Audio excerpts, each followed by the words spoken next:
Meet Martin Luther King Jr. by James T. Dickey. Chapter 1. Meet Martin Luther King Jr. Martin Luther King Jr. was a fighter. He fought people who used guns and bombs against him. But he did not use a gun. He did not use violence of any kind. He fought with words and ideas. He believed words and ideas could beat guns. He fought for fair laws. He fought for an end to hate. He fought for a better life for all Americans. Thousands of people knew he was right. Thousands followed him. And slowly America began to change. Martin Luther King lost his life in the fight to change America, but his words and ideas still live on. Chapter 2. Big Words and a Hard Head. When Martin Luther King Jr. was born, he did not yell like most babies. He lay very still. He was so quiet, the doctor thought he was dead. Smack! The doctor gave the fat baby a hard spank. At last, Martin Luther King Jr. gave his first cry. The peaceful baby was born at home in Atlanta, Georgia. January 15, 1929 was a cold, gray Tuesday. Martin Luther King Jr. was a big name for a little boy. Everyone called him ML. ML's father's name was also Martin Luther King. He was the assistant pastor of the Ebenezer Baptist Church. It was a large church, and he played an important part in the lives of its many members. It was a center of hope for a better life. ML's mother was Alberta King. Her father, Reverend Adam Daniel Williams, was a head pastor of the church. She had been a teacher before her children were born. ML had an older sister, Christine, and a younger brother, Alfred Daniel. The Kings lived in a large, comfortable house. They had nice clothes. There was always plenty to eat. But ML grew up knowing that many people in Atlanta were poor and didn't have these things. His father's church was a very big part of ML's life. As a tiny boy, he sang hymns there. He sang all by himself, in front of hundreds of people. And his father made his children learn verses from the Bible by heart. ML, Christine, and Alfred Daniel each had to say their Bible verses aloud at dinner. The verses had big words and a special rhythm. From the time he was a little boy, ML loved words. He loved to hear his father speak in church. He had watched the way people listened. He could see how strong words were. When he was little, he said to his mother, "You just wait and see. I'm going to get me some big words." ML loved to play too. He was small for his age, but he played hard. Some of his friends thought he played too hard. One time when he was 5, he was playing on the stair. Suddenly he slipped and fell. Crash! He dropped 20 feet to the floor. He landed on his head and tumbled into the cellar. But he was not hurt. 2 other times, cars smashed into his bicycle. Both times he was thrown to the ground, but he was not hurt either time. Once, he and his brother were playing baseball. His brother swung the bat hard. It slipped out of his hands and hit ML on the head. ML fell down, but he got right up. Once again, he was not hurt. Years later, Martin Luther King thought of all the times he was hit on the head. "God was looking out for me even then," he said with a grin. "He must have given me a hard head." Chapter 3. Jim Crow. ML was a happy little boy. But when he was about 5, something happened that made him very sad. There was a small grocery store across the street from his house. Every day, ML went over to play with the grocer's 2 little boys. They were good friends. Then a strange thing happened. One day, ML went to play as usual, but the boys didn't come out. Their mother came instead. She said her 2 boys could never play with ML again. She sent him home. ML wanted to cry. He didn't understand. He ran home to his mother and asked what was wrong. Mrs. King sighed and looked sad. She picked him up and put him on her lap. Then she explained. She said everyone in the grocer family had light skin. They were called white people, but everyone in ML's family had dark skin. They were called Negroes or black people or colored people. Then she said that some white people didn't like black people. She told them how long, long ago whites brought blacks from Africa to America. They made them work in fields as slaves. She told ML how cruel some white slave owners were. They beat the blacks with whips. They bought and sold them like animals. Then came the Civil War. The Southern states decided to form a separate country with different laws from those of the United States. The states in the North were against slavery. The states in the South were for it. Many soldiers on both sides were killed and wounded. A unit of free black soldiers fought and died bravely for the North. After many bloody battles, the North won. After the war, the slaves were set free, but many whites, especially in the South, still treated black people unfairly. They cheated them and did all they could to keep them from getting ahead in life. Sometimes they even killed them. White people made special laws against blacks. Some whites who didn't like black people called them Jim Crows, so they called the special laws Jim Crow laws. One Jim Crow law said that no black child could go to school with white children. Another said that black people could not eat in restaurants where white people ate. Blacks could not wash their clothes in the laundries white people used. They could not drink from the same water fountains. They could not sit next to white people in movie theaters. Usually they had to sit upstairs in the balcony. One law even said that blacks had to sit in the back of buses. The laws kept blacks and whites apart. This was called segregation. Emma's mother told him not to think about Jim Crow laws. They were bad. They made life hard. But should never think whites were better than blacks. You're just as good as anyone, she said. Emma's father hated the laws. He tried very hard to fight segregation. He would not ride Atlanta buses. He kept away from segregated stores. But that's not always possible. One time, he took Emma to buy some shoes. They walked into a store and sat down near the front. A white salesman came over and told him to go to the back. The seats in the front were for whites. Emma's father got very angry. He turned to the white man. We'll either buy shoes sitting here, or we won't buy shoes at all, he said. Then he took Emil by the hand and marched out of the store. Emil never forgot how much his father hated Jim Crow laws. Chapter 4. School Days. Emil was small, but he was so smart that his mother let him go to school a year early. There were no kindergartens in Atlanta public schools. Rebecca Dickinson, the first grade teacher, was a friend of Emil's mother. She agreed to let him try. He was a year younger than the rest of the children, but he became the best reader in class. He loved school and loved sports. It didn't matter that he was small. He played just as hard as the bigger boys. When he got to high school, he played fullback on the football team. He was on the basketball team. He was good at wrestling as well as team sports. Most of his friends called him Mike or Martin as he grew up, but he was still Emil at home. Martin liked to dance. He also liked to dress well. His high school friends called him Tweed because he had a tweed sport jacket. Tweed is a rough woolen material. And he still loved words. Reading was easy for him. He wrote excellent reports and funny stories. He got very far ahead of his class, and he skipped both the 9th and the 12th grades. Martin used words in many ways. At a young age, he decided to win fights by talking instead of hitting. And he could speak well in front of many people. He practiced giving speeches in front of a mirror. When he was 15, he won an important speaking contest in Atlanta. One time, Martin and some other students went to a speaking contest out of town. It was a long trip. Martin's voice had changed. It had become rich and deep. He had practiced reading a speech he had written. The speech was called The Negro and the Constitution. It sounded good to Emil, but how would it sound to the judges? The judges gave him a prize. Martin and his friends were excited. Mrs. Bradley, their teacher, was very happy. On the way back, the bus was filled with people. But the boys found seats at last. Then some white people got on. The bus driver turned around. He told Martin and the other black students to stand up and give their seats to white people. That was the law. Martin and his friends knew that this was unfair. Why should they give their seats to someone else? They had paid just as much for the ride. They did not move. This made the bus driver very angry. He yelled at them. He called them awful names. Martin's teacher told the boys to obey the law. They stood up and let white people take their seats. Martin was furious. They had to stand for about 2 hours.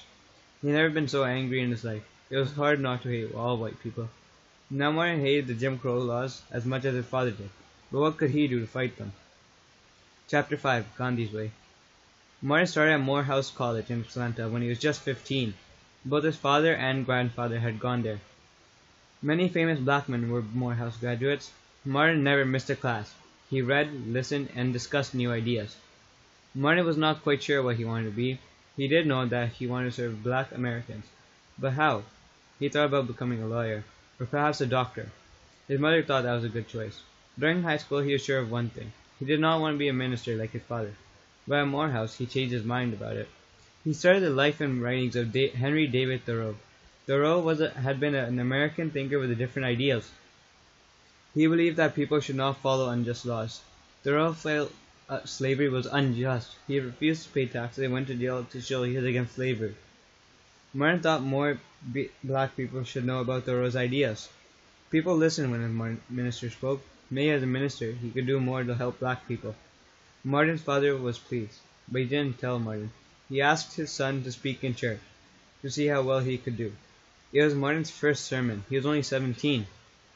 Martin began to speak in the small room of the church. More and more people crowded in to hear him.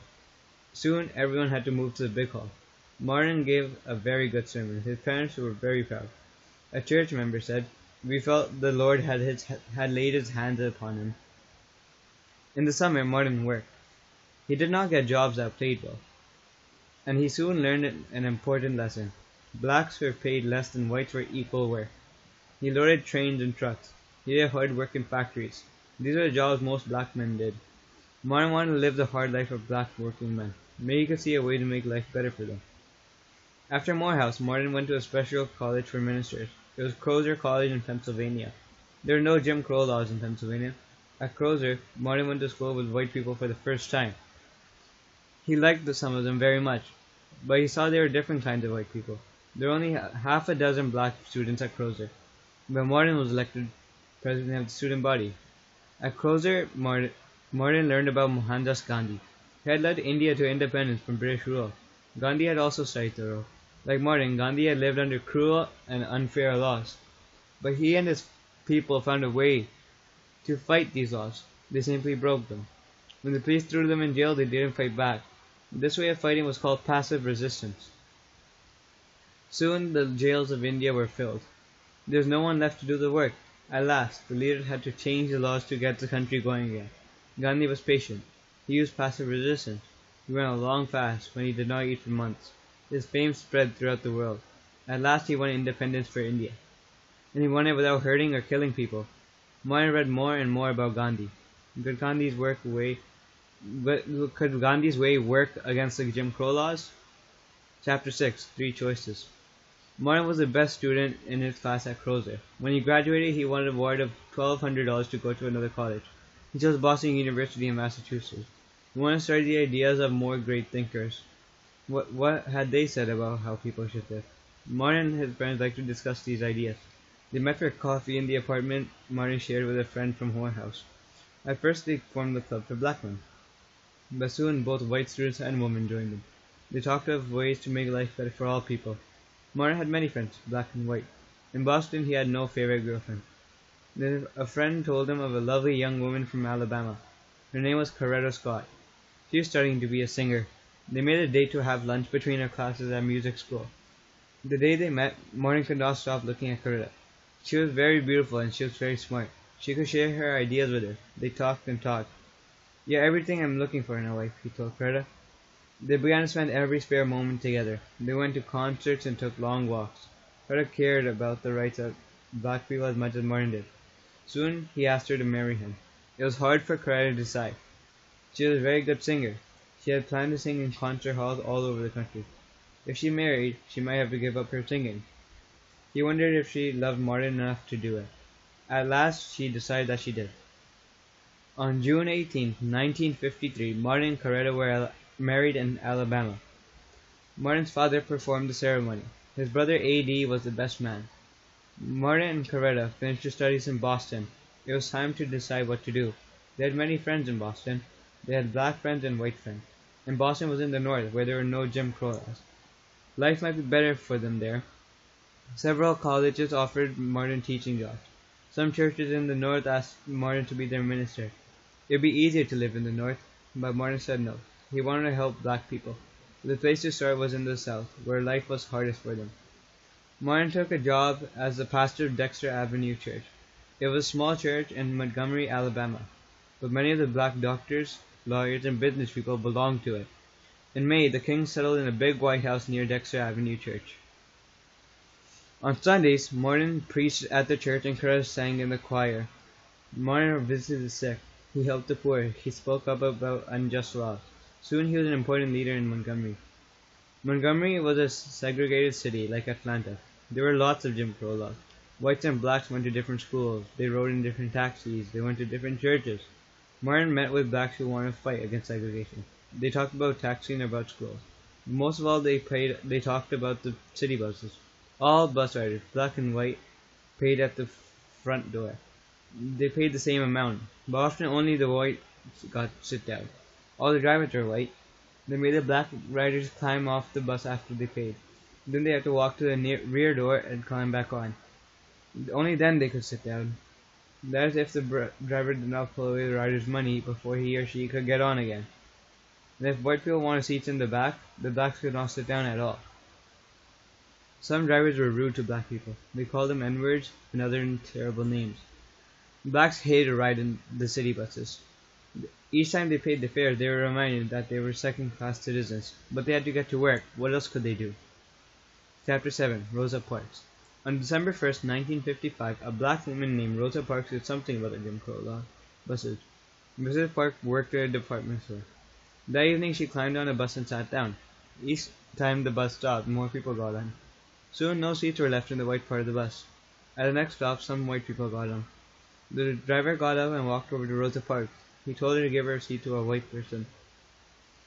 But Rosa Parks was tired. Her feet hurt. She did something she had never done before. She just stayed in her seat. Again the driver told Rosa Parks to get up, but she would not move. The driver was furious. He called the policeman. He told them that a black woman would not give up her seat. The policeman pulled Mrs. Parks off the bus. He took her to the police station. The police took her fingerprints and threw her in jail, all because she was tired and didn't want to get up. Black people all over the city heard about Rosa Parks. They were very angry. They were mad at the Jim Crow laws. They were mad at the police. They were mad at the bus company. But what could they do? Then one man said, "Why don't we boycott the buses?" This meant that all the black people would stop riding the buses. Soon the bus company would lose money. Maybe then the owners would be feared of blacks. Boycott. The word spread like wildfire. Someone called Martin Luther King. He liked the idea right away. But a boycott would only work if all the blacks stayed off the buses. How could the leaders get word to every black person in Montgomery in time? Martin and the others worked fast. They wrote a flyer about the boycott. They gave copies away in every part of the city where black people lived. But they could not reach everybody. Could they reach enough to make the boycott work? Then they had some good luck. A black maid got a copy of the flyer. She could not read well, so she showed it to the white woman she worked for. The woman read the note. It made her very angry. How dared those blacks boycott the buses? She called the Montgomery newspaper and told the editor about the boycott plan. The editor of the paper got angry too. He wrote a story about the boycott. The story was printed on the first page of the newspaper, and the flyer was printed word for word. Many blacks saw the story in the paper. The paper was against the boycott, but it helped the boycott a success, make the boycott a success. The night before the boycott, the Kings were up late. Their new baby, Yolanda, was crying. At last she was quiet, but her parents stayed awake, worrying about tomorrow. Would the boycott work? Morning came. Greta looked out the window at the bus stop. Soon the first bus of the day rolled up. On most days it was filled with black people. "Martin, Martin, come quickly," Greta cried. Martin ran to the window. The bus was empty. He wanted to shout with joy. Another empty bus drove by, and then another. The boycott was working. Chapter 8. The boycott gets a leader. All day long, empty buses rolled through the streets of Montgomery. Black people all over the city joined the boycott. Some walked to work, some rode on mules or in wagons, some rode bicycles. Each fought the Jim Crow laws in his or her own way. The people who had planned the boycott held a meeting in the afternoon. Martin Luther King was elected president of the group. The group would be called the Montgomery Improvement Association, or MIA. That night there was an open meeting in the Holt Street Baptist Church. The MIA had expected a few hundred people to attend, but the church was packed. 4,000 more crowded around outside the church. They wanted to know what would happen. Loudspeakers were set up so they could hear. Should the boycott go on? The day had been a great success. The black citizens of Montgomery had shown that they could unite for a just cause. It's hard to walk to work. It was hard to ride a mule to a store. But it was the only way they could fight the Jim Crow laws. The people voted. Those who wanted to keep the boycott going were asked to stand.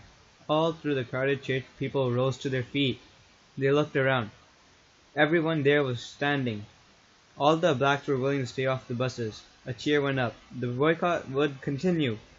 Martin Luther King stood up to speak. He knew he must speak well.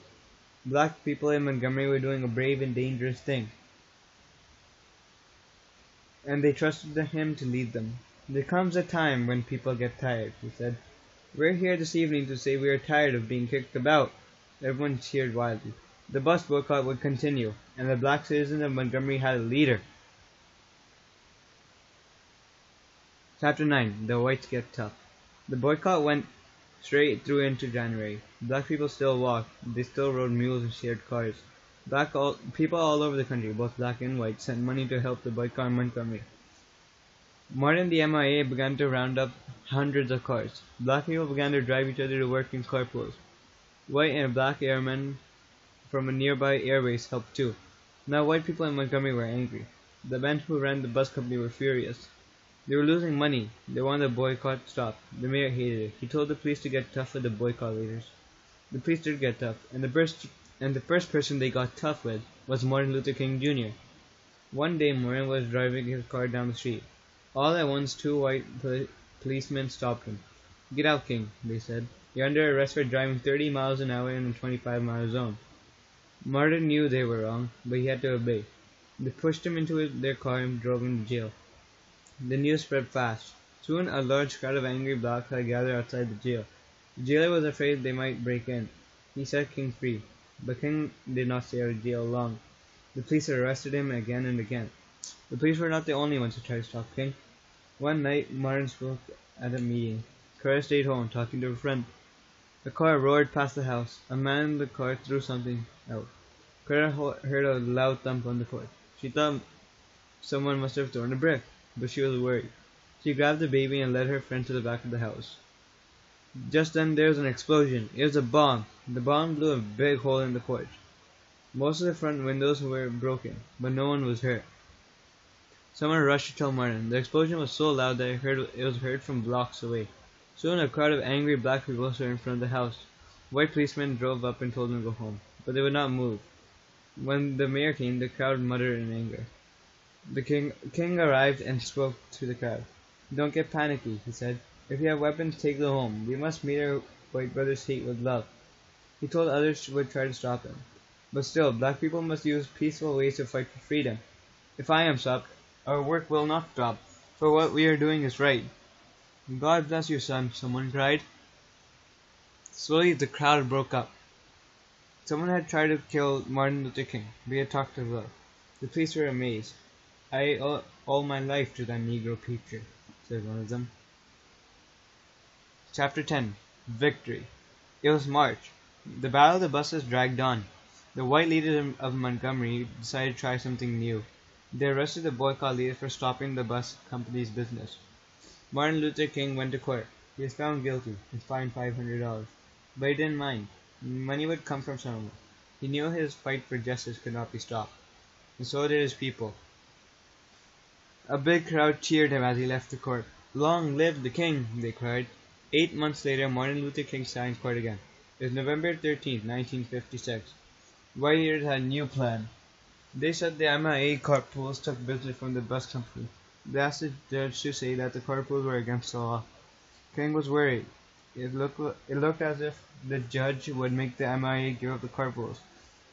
Then the boycott would have to end. Black people would have to ride Jim Crow buses again. The fight would be lost. Martin felt sad as he sat in court. Suddenly, a reporter handed him a note. It was exciting news from the United States Supreme Court. The Supreme Court is the most important court in America. What it says is more important than what any source courts say. And now the Supreme Court had said segregation in city buses were against the law. King could hardly believe it. The black people had won. Jim Crow buses would be gone forever from Montgomery, and they would be gone from every other city in the United States. On December 21st, 1956, King stood at a bus stop with other boycott leaders. Soon a bus pulled up. As Martin Luther King climbed on, the driver said, "We're glad to have you this morning." King smiled and walked to a seat near the front. Chapter 11. SCLC. Black Americans had beaten the Jim Crow bus laws. Why not fight the other segregation laws? Martin Luther King Jr. and other black ministers of the South met in Atlanta. They formed a new group to fight segregation. It's called the Southern Christian Leadership Conference, or SCLC. And Martin Luther King was elected president. In speech after speech, King told black people how to fight. He urged them to act with calm and loving dignity. He told them not to obey unfair laws. He said to go to places Jim Crow laws said they could not go, and to do unfair laws said not to do. If police came to take him to jail, they should go quietly. Even if people hurt them, they must hurt no one. We must have the courage to refuse to fight back. We must use the weapon of love. He believed white leaders would get tired of all the trouble and change the laws. This was the way Gandhi won. SCLC had other work too. All over the South, whites kept black citizens from voting. Black people couldn't elect local leaders or even vote for president. This was unjust. Every American was supposed to have the right to vote. Now SCLC would fight to bring that basic right to 5 million black Americans who lived in the South. SCLC had sounded its battle cry. A peaceful war against segregation had begun. For 2 years, King led the voting drive. He ran meetings and gave speeches. He wrote a book about the boycott, and he kept working at the Dexter Avenue Church. Martin Luther King Jr. loved all of the members of his church. He had shared a great struggle with the black people of Montgomery, but he knew it was time to move on. One Sunday, King asked everyone to stay after church services. He told them he must leave. He needed more time to work for SCLC. Black people all over America needed his help. He had become the leader of their fight for freedom. He would go to Atlanta and work in his father's church. The people were very sad. They hated to let their great minister go, but they knew it was right. At the end, he asked them to join hands and sang a hymn with him. As the music filled the church he loved, Martin Luther King broke down and cried. Chapter 12. The Sit-ins. From Ebenezer Baptist Church in Atlanta, King spoke out to black people everywhere. He called upon them to fight for their freedom. He gave them hope and courage. More and more blacks took up the fight against segregation in America, and more whites joined them. One afternoon in February 1960, 4 black students marched into a Woolworth store in Greensboro, North Carolina. They were neatly dressed and polite. They sat down at the Jim Crow lunch counter. They asked to buy food. Many white people in the store were shocked and angry. The waitress would not even serve them. Other whites shouted bad names at them. But the young blacks pretended not to hear. They just sat quietly. The next day they came back again. Still they were not served. So they came back another day. They said they would keep coming back until they had served. There had been some sit-ins before in Baltimore and other southern cities, but now they began in the deep south. Soon blacks started sit-ins in 14 other southern cities. White students joined them, but many Southerns hated the sit-ins. They tried to stop them. They beat the students. They burned them with cigarettes. But day after day, the young people came back. And at last, some of the Jim Crow stores gave up. They agreed to let black people eat at their lunch counters. Black Americans had won another great battle against Jim Crow. In October 1960, King and a large group held a sit-in at a big Atlanta store. The store would not even serve them food. Soon the police came. They arrested more than 50 people. And that night, once again, Martin Luther King slept behind bars. Chapter 13. Freedom Rides. After the sit-ins came freedom rides. In the South, some of the big buses traveling from state to state were still segregated. Freedom rides were sit-ins on these buses. On May 4th, 1961, 2 Greyhound buses left Washington, D.C. They headed south. 13 freedom riders were on board. At every stop, they sat at lunch counters marked whites only. They used white waiting rooms, and on the buses, they always sat near the front. What would happen? All over the country, people waited for the news. They were glued to their TV set. The trip began quietly. Then in Alabama, some white people cut the tires of the first bus. They followed the bus out of town.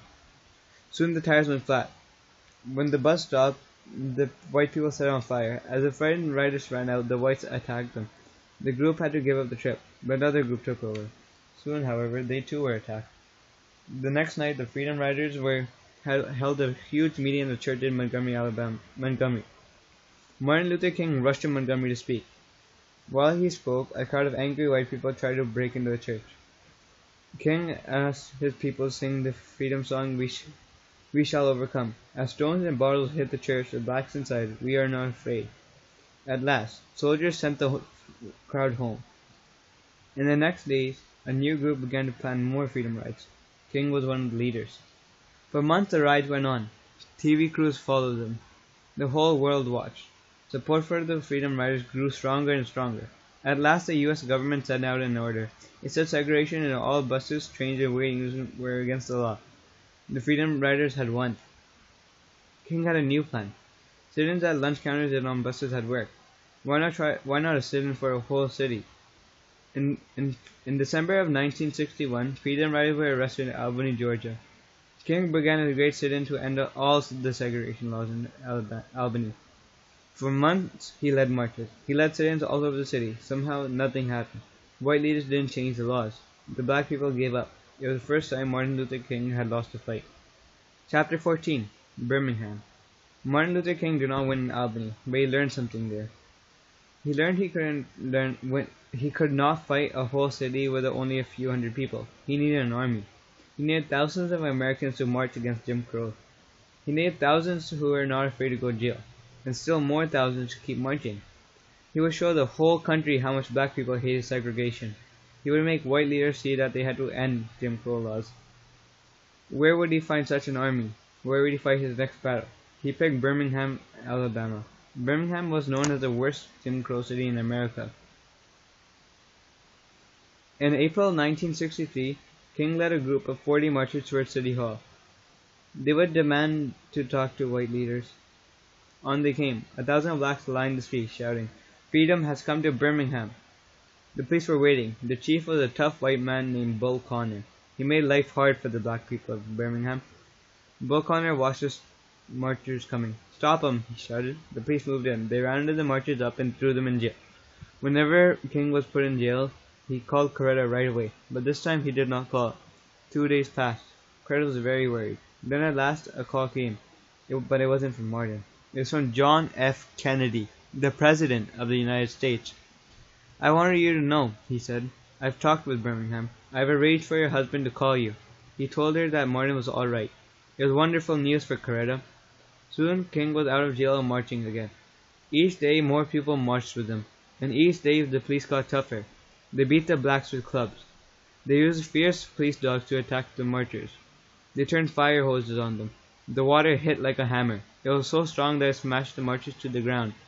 The marchers kept on using passive resistance. The world watched. More and more people supported the cause of freedom. Then King decided on a dangerous plan.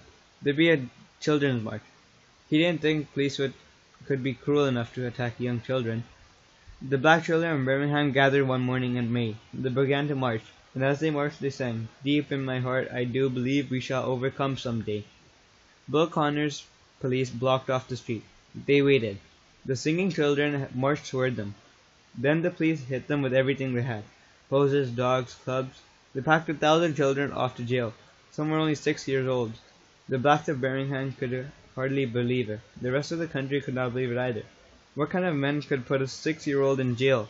They rose in fury. Now thousands upon thousands marched against segregation in Birmingham. The men who ran the city could take it no longer. On Friday, May 10th, they met with black leaders. They promised to end the Jim Crow laws. Freedom had come to Birmingham.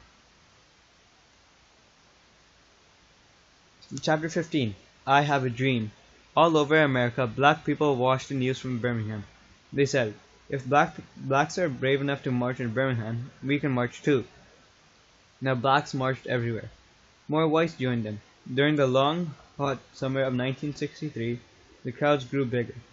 Where once there were just hundreds of marchers, now there were thousands.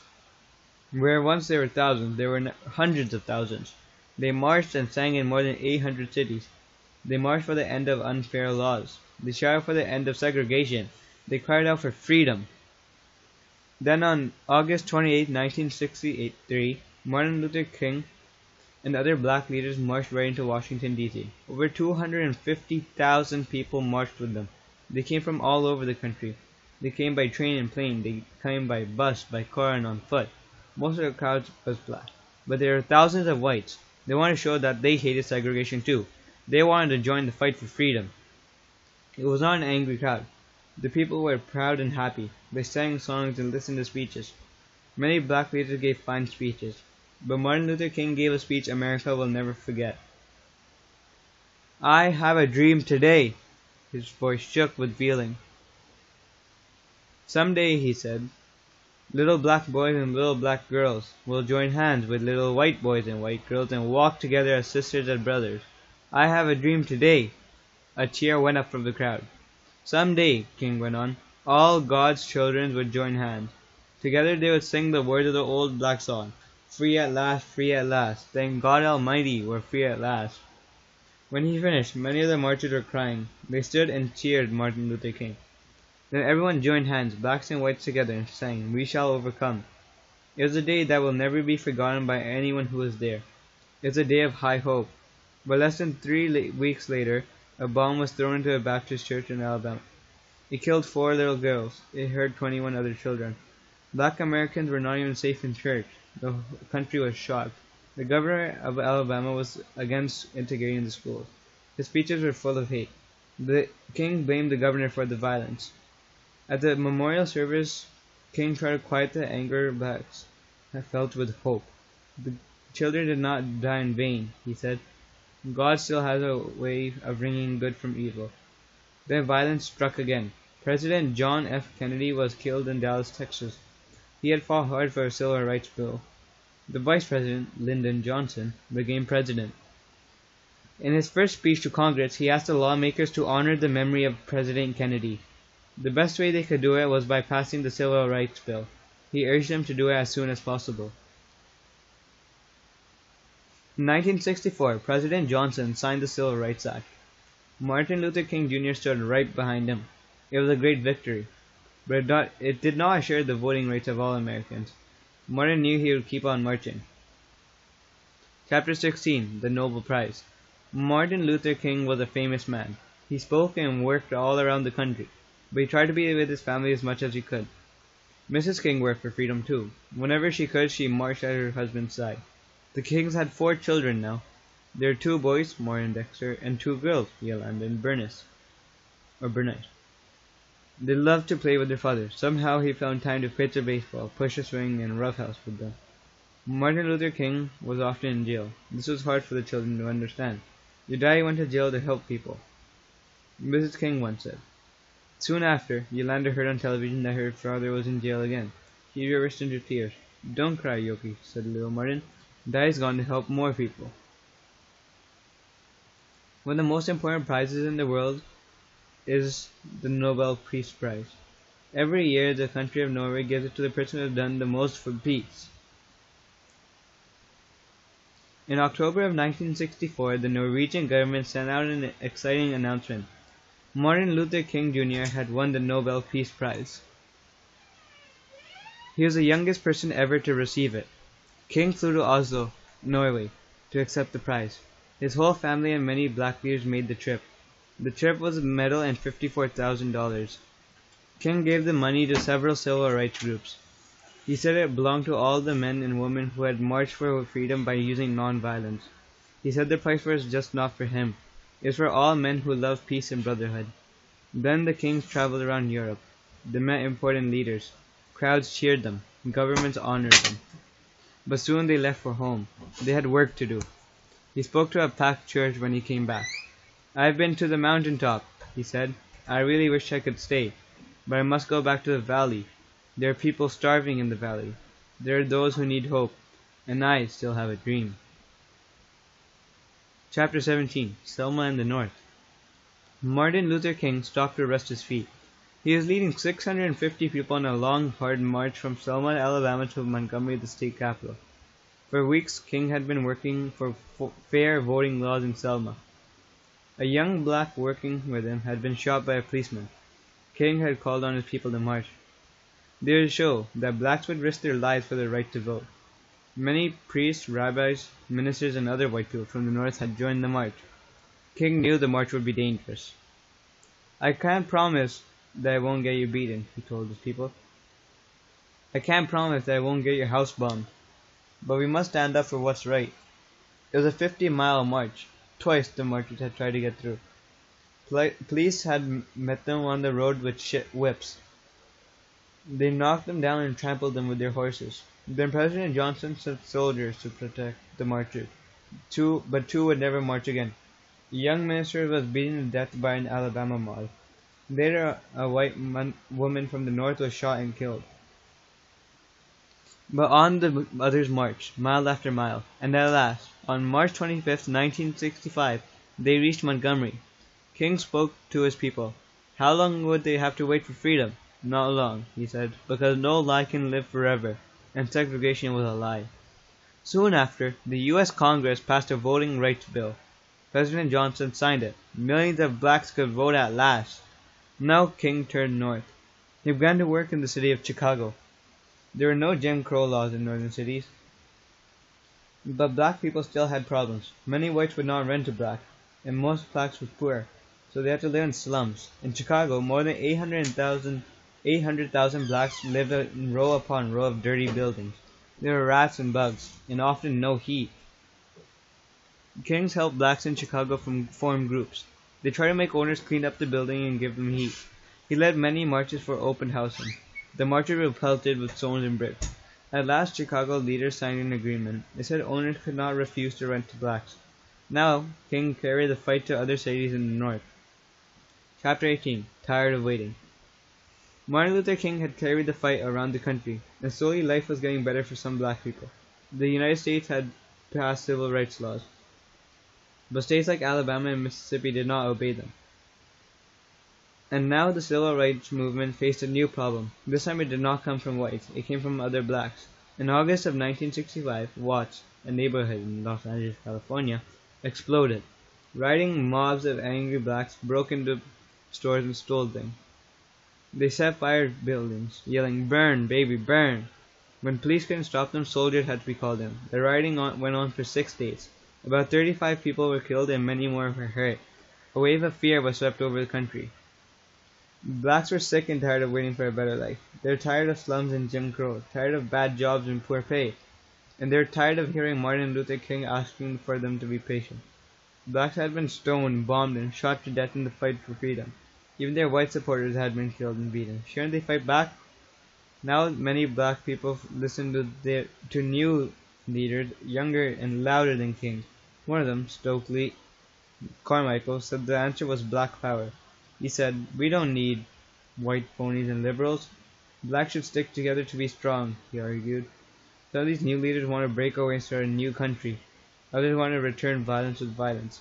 The National Association for the Advancement of Colored People, NAACP, was the oldest organization in the civil rights movement. It had many white members and supporters. The NAACP could not go along with the idea of black liberation. For years, the NAACP had worked for integration. Other black organizations that had united in the civil rights movement were divided on the idea of black power and the use of force. Martin Luther King, Jr. worked hard to keep the movement together.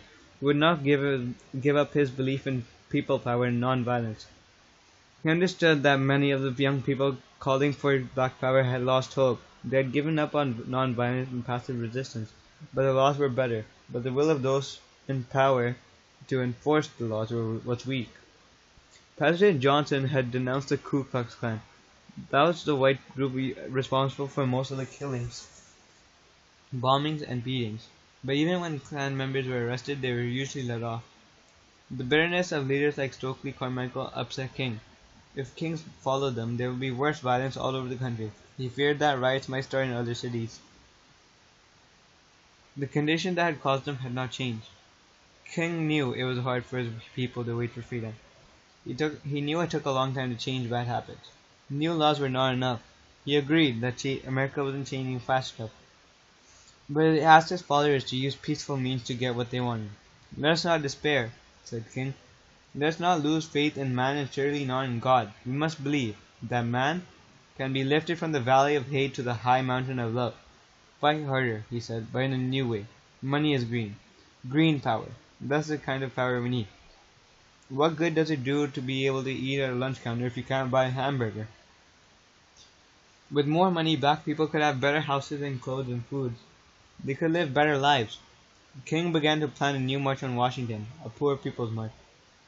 The poor would demand better jobs and more pay. And the march would not just be for black people, it would be for all poor people, white and black. King was busy planning the poor people's march. On January 31st, it was a rainy day in Memphis, Tennessee. When the garbage collectors came to work, they were sent home. White workers were paid for a full day's work. Black people were paid for only 2 hours' work. The black union sent a list of their problems to the mayor of Memphis. He paid no attention to them. The union went on strike. One of the Memphis leaders was the Reverend James Lawson. He was an old friend. The strike leaders wanted to have him march. Lawson asked King for help. He went to Memphis to help garbage collectors fight for equal treatment. He agreed to lead a march. Chapter 19. I've been to the mountaintop. A month before he went to Memphis, Martin Luther King spoke at Ebenezer Baptist Church. People had tried to kill him. He knew he might die any day. So today he talked of his own death. If he were to die, what should be said at his funeral? He told his people that his prizes were not important. His schools were not important. What mattered was how he had lived his life. Now in Memphis, 6,000 people marched behind Martin Luther King. They would show the whole country that the peaceful way still worked. King did not realize that many angry young people in Memphis believed black power was better than nonviolence. They called themselves the Invaders. Suddenly, the invaders began to smash windows. King demanded that the march be stopped. His followers listened and went home. The invaders continued to break windows and loot stores. Soon a terrible riot began. King's men rushed him to safety. The next day he left Memphis. He is sad and upset. King had not planned the march, but yet he felt he had failed. He felt he had failed. Had the riot been his fault? He asked. Am I doing any good? He was afraid that there might be more riots. How could he stop them? He might go on a fast. He would stop eating to show black people how he felt about riots and talk of hate. Then perhaps they would listen to his call for peace. Gandhi had fasted in India. It had worked there. Then King and his men knew what to do. On the way to Poor People's March, they would go back to Memphis. A new march was set for April 8th. Two of King's closest helpers were Jesse Jackson and Hosea Williams. They would give workshops in non-violence to the people of Memphis. They were sure they could win this fight their way. Suddenly, King wasn't worried anymore. He knew black people would be free one day, hating and killing would stop, and the peace would come. On April 3rd, 1968, he returned to Memphis. That night there was a heavy rainstorm. There were tornado warnings. King went out into the storm to speak at a rally. Memphis whites talked of killing him. But Martin Luther King wasn't afraid. He called them our sick white brothers. Like anybody, I like to live a long life, he said, but living a long life didn't matter to him now. I just want to do God's will. Ahead, he saw a time of peace, the promised land of the Bible. I've been to the mountaintop, he said, and I've seen the promised land. I may not get there with you, but we as a people will get to the promised land, so I'm happy tonight. I'm not worried about anything. I'm not fearing any man. Mine eyes have seen the glory of the coming of the Lord. King spent most of the next day with his SCLC workers. He spoke about Gandhi and Jesus. He said non-violence was the only hope for this country. He spoke to his closest aide, Ralph Abernathy. He told him never to let anyone who believed in non-violence join the SCLC. Staff. That evening, King stood on his motel porch. He was chatting with several friends who were in the parking lot below. At the window across the way, a shadow moved. Suddenly, a single shot rang out. King fell. Within an hour, he was dead. Chapter 20. Drum Major for Justice. President Johnson declared April 7th a day of national mourning. American flags were at half-mast. All over the world, people wept. More than 50,000 people came to the funeral in Atlanta. There were governors, senators, mayors, and justices of the Supreme Court. Black and white, rich and poor, young and old, came to say goodbye to a great man. In some ways, Martin Luther King Jr. had helped them all. He had helped the poor and the sick. He made black people really believe they were good as anyone. And he had helped wake up white Americans. He had shown them that people all over the country were still not free. He had shown that they too must work for fair laws and for peace. He didn't care about money or fame. He didn't even think his Nobel Prize was important. To him, justice was important. He called himself a drum major for justice. It was important to obey laws, but only if they were fair laws. He went to jail 30 times fighting unjust laws. Martin Luther King dreamed that one day black and white children would join hands as sisters and brothers. He did not live to see his dream come true, but he looked down from the mountaintop and seen the promised land. And he had shown Americans a great way to get there. Chapter 21. Did the dream come true? It had been 25 years since Martin Luther King Jr. was killed. On the surface, it might seem that he died in vain. There are still many black Americans who did not have jobs. Drugs, which were a much smaller problem in King's time, have become a very serious problem. Drugs have hurt all Americans, but they have harmed young, poor people who live in cities more than any other group. There seems to be less understanding and more fear between the races. Peace and the non-violent ways that Martin Luther King Jr. was willing to die for seem further away than ever. But the news turns the spotlight on trouble rather than on quieter changes. It does not show us black and white families who now live in integrated neighborhoods and apartment buildings. It does not show us black and white workers doing equal jobs and getting equal pay. Let us look into some of the changes that would have made Martin smile. Martin Luther King Jr. watched President Johnson sign the Rights Act in 1964. At the time, there were about 300 black Americans who had been elected to public office in the whole country. By 1968, the total rose to over 1,000. By 1993, the total was close to 8,000. Most of the growth was in the South. The first black governor was elected in Virginia in 1989. The Reverend Jesse Jackson ran for president in 1984 and again in 1988. Black and white Americans from all over the country voted for him. Martin Luther King Jr. would certainly be pleased that many of those elected are women. In 1992, a black woman, Carol Moseley Brown, was elected to the United States Senate.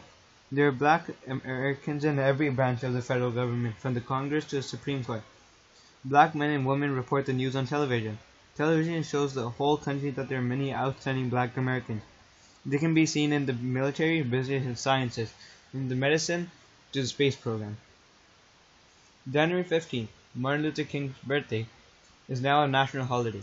He is the only American who is now a president to be given this honor.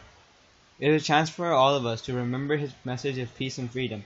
It is a time for all people to think about bringing his dream closer. The end.